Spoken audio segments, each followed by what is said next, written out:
বাড়িতে যদি কোনো সবজি না থাকে তাহলে একটা আলু আর 1 কাপ বেসন দিয়ে বানিয়ে নিতে পারেন সম্পূর্ণ নিরামিষ দারুণ সুস্বাদু এই পদ। বানাতে পারবেন ঘরোয়া সামান্য কিছু উপকরণে খুব সহজে। আর খাওয়ার পরে এত তৃপ্তি পাবেন যে বাড়িতে সবজি থাকলেও মাঝে মধ্যে এটা বানাতে ইচ্ছা করবে। খুব সহজে রান্নাটা শিখে নিতে সঙ্গে রইলাম আমি ঋতুপর্ণা। আপনারা দেখছেন ঋতুর রান্নাঘর। আমি এখানে একটা বড় সাইজের আলু নিয়েছি, যেটাকে আগে থেকেই সিদ্ধ করে নিয়েছি। দেখতেই পাচ্ছেন আমি একটু প্রিক করে এটাকে সিদ্ধ করে নিয়েছি।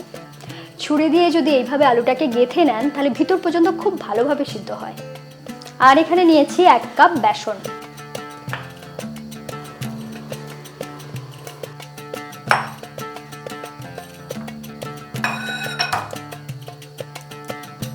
এরপরে আলুটাকে বেশ ভালো করে চটকে মেখে নেব। আমি এটাকে স্ম্যাশার দিয়ে এইভাবে মেখে নিচ্ছি, আপনারা কিন্তু হাত দিয়ে চটকেও এটাকে মেখে নিতে পারেন। এর সাথে মিশিয়ে দেব কিছু মশলা। প্রথমেই দিয়ে দিচ্ছি জোয়ান, 1/2 চা চামচের মতন ব্যবহার করছি। দিচ্ছি স্বাদ মতো নুন, দিচ্ছি 1/2 চা চামচ ধনে গুঁড়ো, 1/2 চা চামচ জিরে গুঁড়ো। বেসনের জিনিসে হিং খুব ভালো লাগে, সেই জন্য দিয়ে দিচ্ছি সামান্য একটু হিং। এরপরে দিয়ে দেবো 1/2 চা চামচ গরম মশলা গুঁড়ো, দিয়ে দিচ্ছি 1/2 চা চামচ হলুদ গুঁড়ো, আর রংটা বেশ ভালো হওয়ার জন্য দিয়ে দিচ্ছি কাশ্মীরি লাল লঙ্কার গুঁড়ো 1/2 চা চামচ। কেউ যদি চান এখানে কাঁচা লঙ্কা কুচিটাও ব্যবহার করতে পারেন। আর দিয়ে দিচ্ছি 1 চা চামচ আদা বাটা, এটা কিন্তু অবশ্যই ব্যবহার করবেন।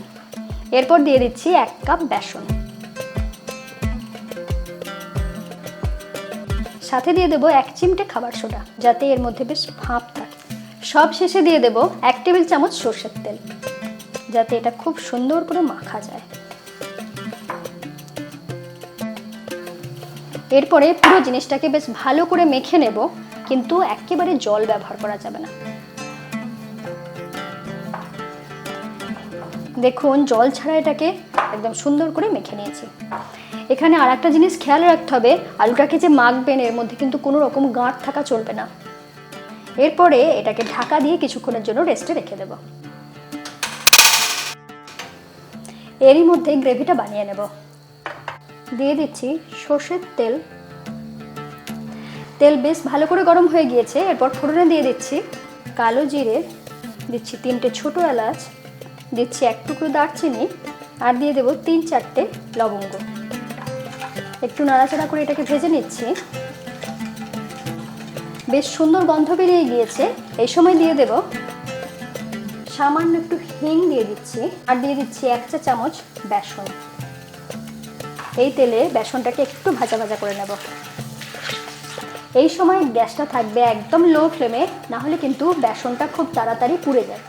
একদম লো ফ্লেমে এটাকে আমি 1 মিনিটের মতন ভেজে নিয়েছি। দেখুন রংটা চেঞ্জ হয়ে গিয়েছে, বেশ লালচে রং এসেছে। এরপর দিয়ে দেব 1 টেবিল চামচ আদা বাটা, সাথে সাথে দিয়ে দিচ্ছি স্বাদ মতো নুন। আদা দেওয়ার সাথে সাথেই নুনটা দিয়ে দিলাম, সেই জন্য আদাটা কিন্তু অনেক কম ছিটকালো। দেখুন মশলাটা খুব সুন্দরভাবে কষানো হয়ে গিয়েছে। এরপর এখানে দিয়ে দেব টমেটো বাটা।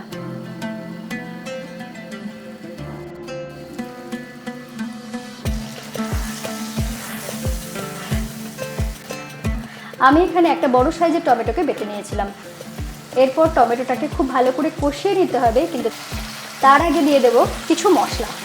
দিচ্ছি 1 চা চামচ জিরে গুঁড়ো, 1 চা চামচ ধনে গুঁড়ো, করে দিয়ে দেবো 1/2 চা চামচ হলুদ গুঁড়ো, দিচ্ছি 1 চা চামচ কাশ্মীরি লাল লঙ্কার গুঁড়ো, আর এখানে খুব সুন্দর একটা মিষ্টি ফ্লেভার হওয়ার জন্য দিয়ে দিচ্ছি 1 চা চামচ মৌরি গুঁড়ো। টমেটো এবং অন্য সমস্ত মশলাগুলোর টেস্টটাকে ব্যালেন্স করার জন্য এখানে দিয়ে দিচ্ছি 1 চা চামচ চিনি।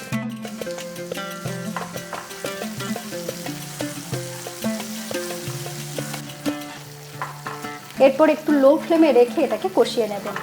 সামান্য একটু জল দিয়ে দিচ্ছি, যাতে মশলাটা একটু টাইম নিয়ে কষানো যায়। এরপরে ঢাকা দিয়ে পুরো মশলাটাকে একটু কষিয়ে নেব। এরই মধ্যে এগুলোকে বানিয়ে নেব।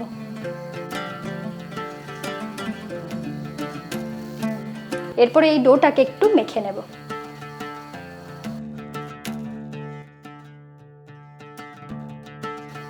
আমি একটা পদ্ধতি দেখিয়ে দিচ্ছি যাতে এগুলোকে খুব সহজে বানিয়ে নিতে পারবেন। এটাকে এইভাবে লম্বা করে নিয়েছি, এরপরে এরকম ছোট করে কেটে নেব।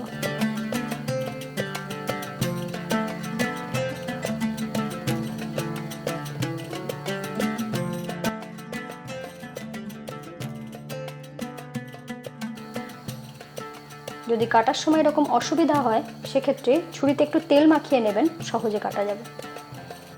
ছুরিতে এইভাবে তেলটা লাগিয়ে নিলাম, নেওয়ার পরে দেখাচ্ছি। এরপরে এইভাবে একটা পিস নিয়ে নিচ্ছি, এরপরে এইভাবে গোল করে নিচ্ছি। চাইলে হাতে একটু তেল মাখিয়ে নেবেন, তাহলে বানাতে সুবিধা হবে। প্রথমে এইভাবে গোল করে নিলাম, নেওয়ার পরে এইভাবে চেপে দিচ্ছি যাতে চ্যাপ্টা হয়ে যায়। দেখুন কিছুটা চ্যাপ্টা হয়ে গিয়েছে। এরপরে এখানে রেখে এইভাবে হাতে করে একটু চেপে দিচ্ছি। বুড়ো আঙুল দিয়ে এইভাবে চেপে দিলেই সুন্দরভাবে পাতলা হয়ে যাবে। এটাকে আরেকটু আকর্ষণীয় করে নেওয়ার জন্য এটাতে একটা অন্যরকম ডিজাইন দেব, তার জন্য এরকম একটা কাঁটা চামচ ব্যবহার করব। এটাতে একটু তেল লাগিয়ে নিচ্ছি প্রথমে, এরপরে এটাকে নিয়ে নিচ্ছি। এরপরে এইভাবে কাঁটা চামচের পিছনের দিকটাতে দিয়ে দিচ্ছি। দেওয়ার পরে একটু চেপে দিচ্ছি যাতে ওই প্যাটার্নটা এখানে চলে আসে, মানে দাগটা। বেশ ভালো করে প্রেস করে নিয়েছি। এরপর শেষের দিক থেকে এইভাবে উল্টে দিচ্ছি।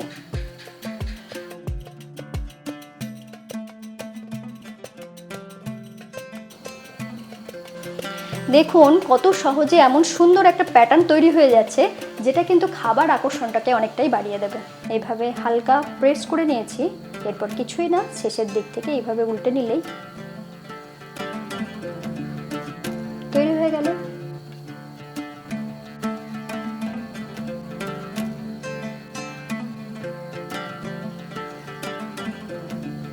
একে একে সবগুলো বানিয়ে নিলাম। এরপর কি করব সেটা দেখে নেওয়ার আছে।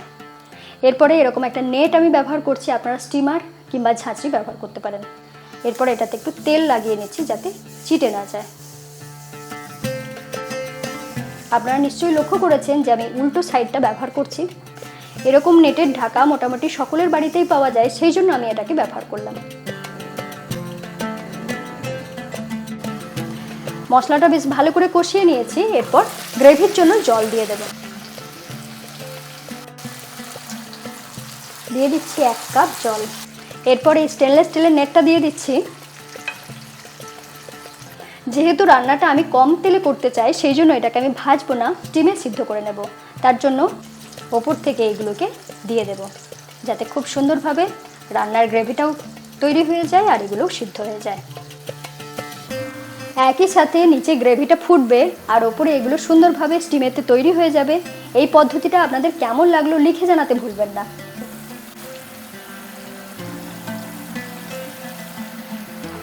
এরপর ওপর থেকে এটাকে ঢেকে দেব।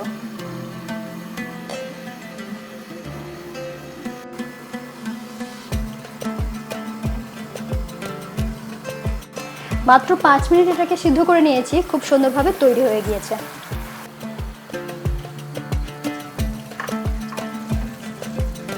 এদিকে গ্রেভিটাও একদম তৈরি হয়ে গিয়েছে।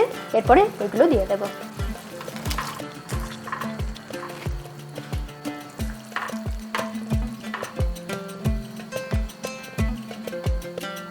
একদম শেষের দিকে এসে এর গন্ধটাকে আরেকটু বাড়িয়ে নেওয়ার জন্য দিয়ে দিচ্ছি কিছুটা কসুরি মেথি, দিচ্ছি কাঁচা লঙ্কা 3টে, দিয়ে দেবো সামান্য একটু গরম মশলা গুঁড়ো,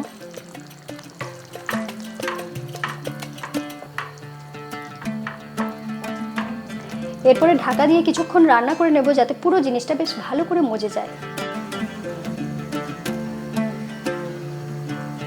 3 থেকে 4 মিনিট আমি রান্না করে নিয়েছি। সব শেষে দিয়ে দিচ্ছি 1 চা চামচ ঘি।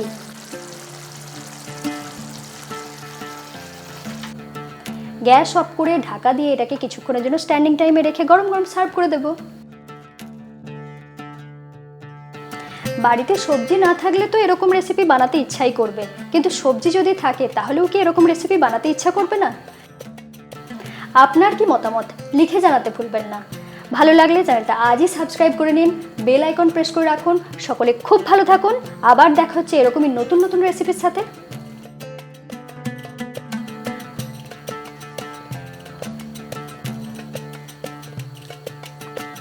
সত্যি বলছি খুব ভালো হয়েছে, সবজির অভাব একেবারেই বোধ করবেন না।